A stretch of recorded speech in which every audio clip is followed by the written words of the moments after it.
اور اللہ مغفرت کرے, مجھے جو یاد ہے جملہ وہ میں نے اپنی ڈائری میں بھی لکھ رکھا تھا, کہا کہ میں یہ ڈکشنری ہے عزیز طالب علموں, یہ ڈکشنری ہے, میں آج بھی ڈکشنری ریفر کرتا ہوں. تو آپ سوچئے کہ پروفیسر بشیر الدین, جن کو پبلک ریلیشن کا بابا ہے, مطلب ہندوستان میں سمجھا جاتا ہے کہ بھئی بہت بڑی شخصیت تھی, انہوں مطلب جو سبق وہ دیا تھا, تو میرے حساب سے آپ سے بھی میں نے جو آپ کی جو ابتدائی جو آپ کے کلمات تھے اس سے یہی سیکھا کہ ہمیں ہمیشہ سیکھنے کے لیے تیار رہنا ہے, نمبر ایک. نمبر دو, آپ کا جو 40 سالہ طویل تجربہ رہا, اس میں جو دوسری بات آپ نے جو بتائی ہے, جس کو اگر میں جو سمجھ پایا اس کو میں اگر دہراؤں, تو وہ یہ ہے کہ تکنیکی اعتبار سے اخبارات نے بہت ترقی کی ہے, تکنیکی اخبار سے. ورنہ آپ نے جو مثال دی کہ اخبار خریدنے کے لیے لوگ قطار میں ہوتے تھے, آج تو خاری کو ہمیں ڈھونڈنا ہے, کہاں ملے گا خاری, یہ والی صورتحال ہوگی. تو تکنیکی اعتبار سے ہم نے ترقی کی ہے. افسوس اس بات کا ہے کہ مواد کے اعتبار سے دیگر زبانوں کے اخبار سے مقابلہ ہم نہیں کر سکتے, اس چیز کو تسلیم. اچھا, میں جو آپ سے اگلا سوال کرنا چاہ رہا ہوں کہ آپ نے بتا دیا کہ کیا صورتحال ہے اگر ہم دیگر زبانوں کی صحافت سے اردو صحافت کا تقابل کرتے ہیں, اور یقیناً آپ کے پاس وہ آپ نے وہ تجزیہ بھی کیا ہوگا, آپ کا مشاہدہ کچھ نہ کچھ نتیجہ اخذ بھی کیا ہوگا کہ کیا وجوہات ہیں کہ آج یہ صورتحال ہو گئی ہے جو ہم دیکھ رہے ہیں. دیکھیے, سب سے بڑی جو پریشانی ہے اور سب سے بڑا جو مسئلہ ہے وہ اردو صحافت کا جو قاری ہے, جو سنجیدہ قاری ہے, اس کا بہت بڑا بحران ہے. ایک زمانے میں مجھے یاد ہے یہاں دلی میں اخبار نکلا کرتا تھا قومی آواز, جو حیات اللہ انصاری صاحب اور اس کے بعد عشرت علی صدیقی صاحب اور عثمان غنی اور پنڈت نہرو نے وہ اخبار نکالا تھا, اگرچہ وہ کانگریس پارٹی کا اخبار تھا. میں تھوڑا سا آپ کو مختصر کروں, آپ کی آواز تھوڑی کم ہو گئی ہے, آواز صحیح آ رہی تھی, ابھی آواز تھوڑی کم ہو گئی ہے آپ کی. آواز آپ کی بھی نہیں آ رہی ہے مجھے, اب آئی آواز کچھ؟ آواز آ تو رہی ہے لیکن وہ جو اس کا والیوم کم ہو گیا ہے, مجھے لگتا ہے کہ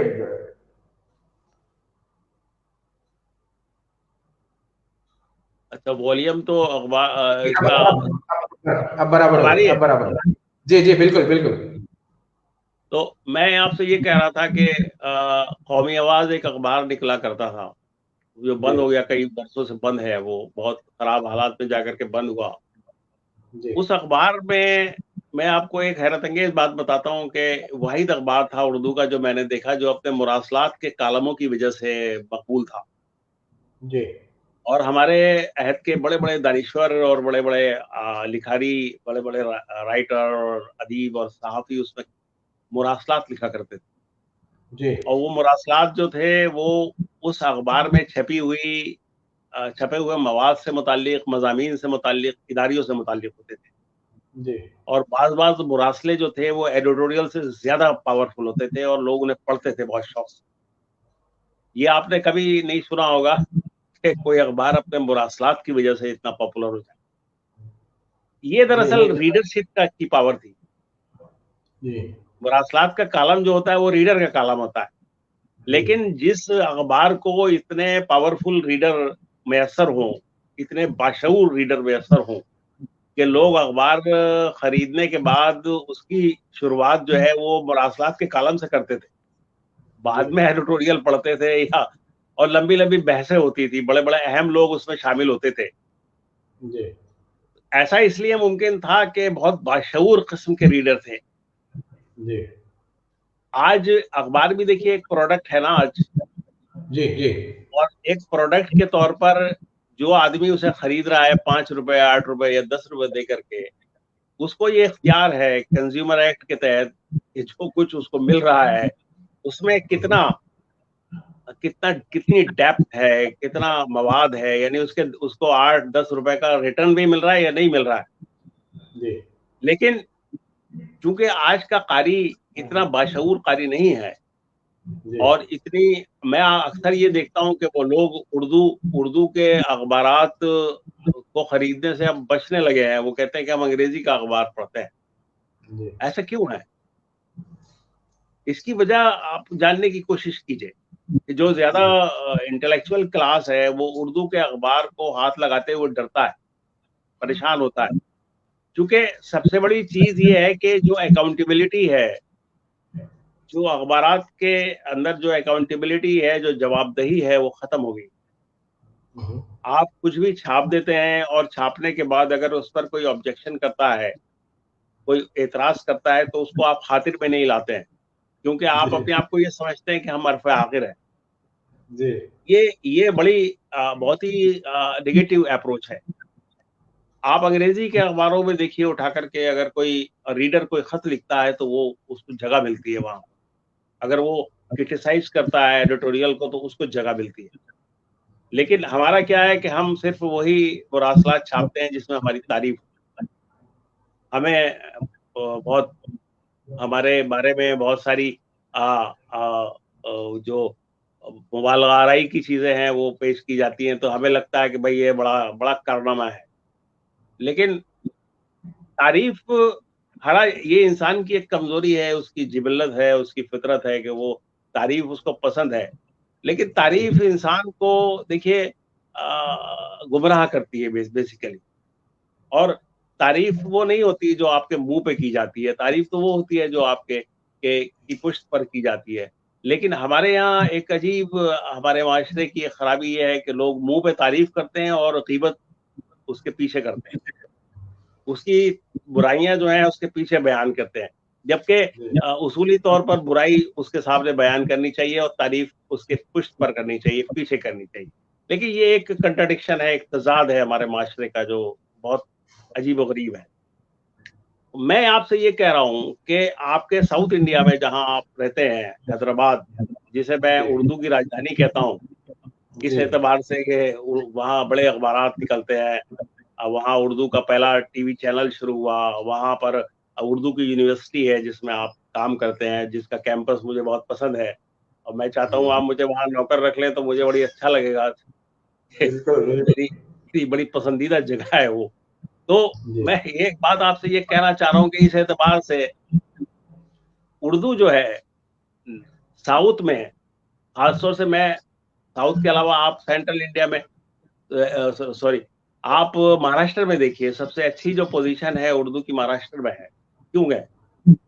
اس کی وجہ یہ ہے کہ وہاں ہزاروں اسکول ہیں اردو میڈیم, اردو تعلیم کا بڑا بھرپور بندوبست ہے وہاں پر. تو وہاں کے اخبار بھی ترقی کر رہے ہیں, ان کی قوت خرید بھی ہے, کتابیں بھی سب سے زیادہ مہاراشٹر میں بکتی ہیں آج اردو کی. اس کے بعد کرناٹک ہے, اس کے بعد آپ کا آندھرا پردیش ہے, اور یہ تلنگانہ ہے. یہ دونوں ریاستیں ہیں جہاں پر بہت اردو ترقی کر رہی ہے, کیونکہ یہاں اردو جو ہے وہ تعلیم سے جڑی ہوئی ہے. اس کے برعکس آپ دہلی میں جہاں میں رہتا ہوں, یا میرا وطن مراد آباد اتر پردیش ہے جہاں میں پیدا ہوا, جو ملک کا سب سے بڑا صوبہ ہے 22 کروڑ کی آبادی کا, اور اس کے بعد بنگال ہے اور بہار ہے, یہاں اردو کی حالت بہت خراب ہے. خراب اس لیے ہے کہ اتر پردیش میں جہاں لاکھوں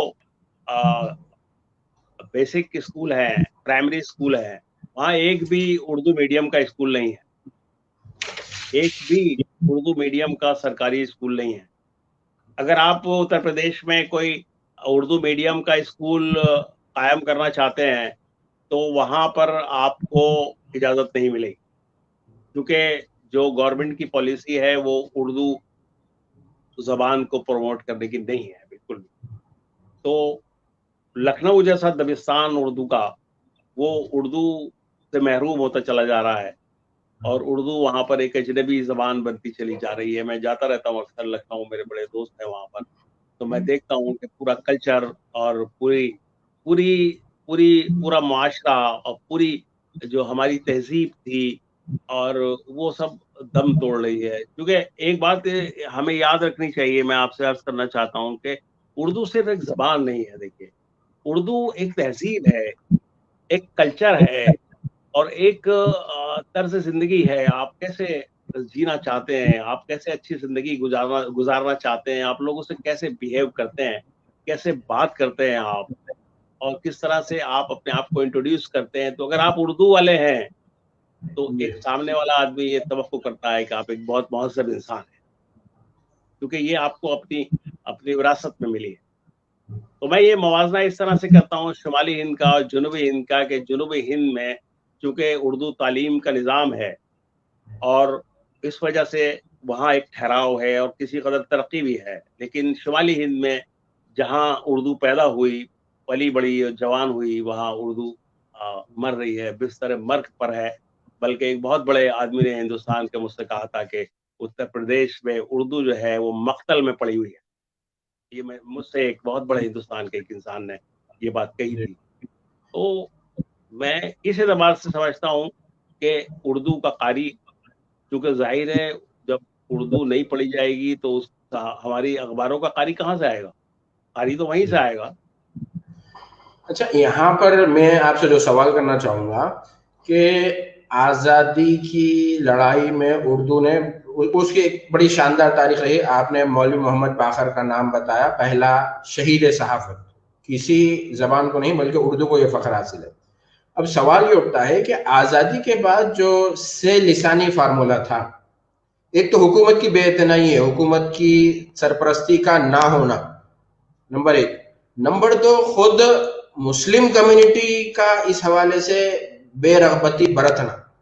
اس حوالے سے بتائیے کہ جو سے لسانی فارمولا تھا وہاں سے سمجھیے کہ زبان کو جب مسلمانوں سے جوڑ دیا گیا، مسئلہ شروع ہو گیا. آپ کس حد تک اتفاق کرتے؟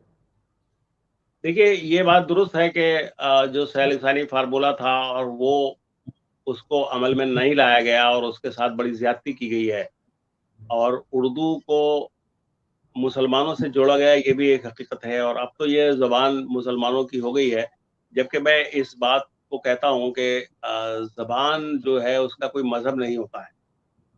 مذہب تو انسانوں کا ہوتا ہے. زبان تو دیکھیے ایک کمیونیکیٹ کرنے کا، ایک رابطے کا ایک ذریعہ ہوتی ہے. اور جو لوگ زبانوں کو مذہب کے لبادے میں پیش کرتے ہیں یا اس کو مذہب کا لبادہ پہنانے کی کوشش کرتے ہیں تو وہ ہندوستانی ایتھوس سے، ہندوستانی قدروں کے ساتھ کھلواڑ کرتے ہیں.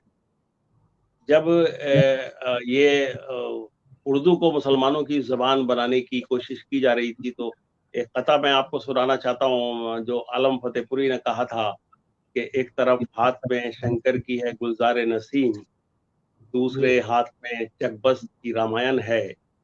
کیا غضب کرتے ہو مسلم کی زباں کہتے ہو، اپنی سیتا ہی کو بنواس دیے دیتے ہو. بات تو صحیح. یہ جو ایک زبان تھی، میں آپ کو بتانا چاہتا ہوں. دیکھیے ایک منشی نول کشور کا نام آپ نے سنا ہوگا. جی.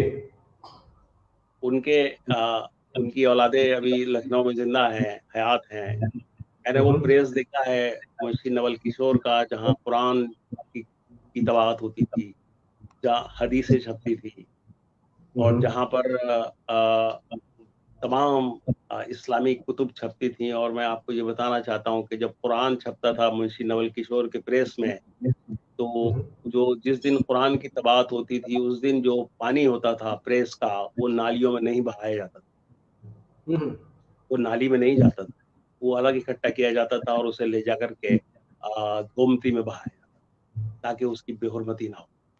یہ کس کا پریس تھا؟ یہ منشی نول کشور کا پریس تھا، جو اردو کا ایک بہت بڑی شخصیت تھی منشی نول کشور. کن لوگوں نے اردو کی آبیاری کی آپ مجھے بتائیے. اردو کا پہلا اخبار کس نے نکالا؟ اردو کا پہلا اخبار تو پنڈت سدا سکھ اور نے نکالا کلکتہ سے. اور آج بھی نارتھ انڈیا میں جو اردو کے دو بڑے اخبار کہے جاتے ہیں ان کے مالکان جو ہیں وہ سبرت رائے سہارا اور سنجے گپتا ہیں. یہ حقیقت سے تو آپ انکار نہیں کر سکتے ہیں نا. لیکن اردو کو مذہب کا چولا پہنایا گیا. اردو ادب آپ یہ دیکھیے کہ کون سی مذہبی کتاب ہے ہندو دھرم کی جو اردو میں ترجمہ نہیں ہوئی، چاہے مہابھارت ہو، چاہے گیتا ہو، قرآن ہو، وید ہو، ساری کتابیں موجود ہیں. اور آپ کا تو عثمانیہ یونیورسٹی میں تو کون سا ایسا سبجیکٹ تھا جو اردو میں ٹرانسلیٹ نہیں ہوا ہے. اردو ایک رچ زبان تھی. اور عثمانیہ یونیورسٹی میں آپ کے پرائم منسٹر تھے یہاں نرسمہا راؤ.